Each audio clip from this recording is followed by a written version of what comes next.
And liftoff. Just days after lifting off from Florida, Odysseus is now barreling towards the moon, sending back spectacular pictures of Earth along the way, and is now hours away from the most perilous test yet for the robotic lunar lander, a soft or controlled landing on the surface of the moon. Go for launch. Intuitive Machines is trying to pull off something no private company has done.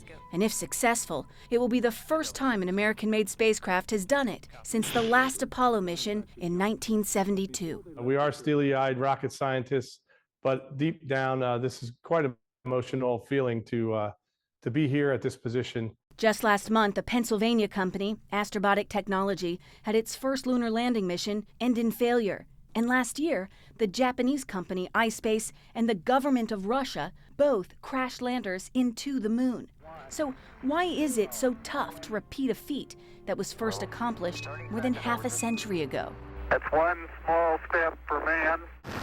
The biggest reason is also the most frustratingly terrestrial one: money. NASA's budget at the peak of the Apollo program was more than 4% of all U.S. government spending. Today, NASA's budget is 1/10 the size, just 0.4%, even as NASA attempts to return astronauts to the moon under the Artemis program. In an effort to save money, NASA is outsourcing robotic lunar landings to companies like Intuitive Machines for a fraction of what it cost in the 1960s and 70s. Do it for $100 million, when in the past it's been billions of dollars. Then there's the purely technical challenge of landing a spacecraft in a specific spot, roughly 250,000 miles away. Some people have likened it to hitting a golf ball in New York and having it go into a particular hole-in-one in LA.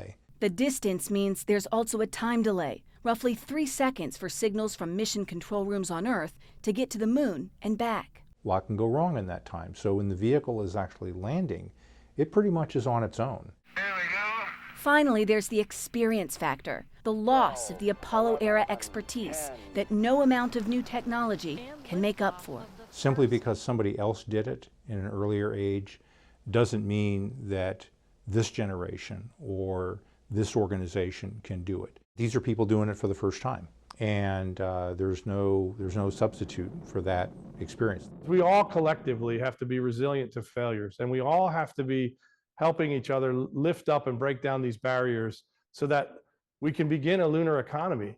That's what this is, a beginning of an emerging economy around the moon.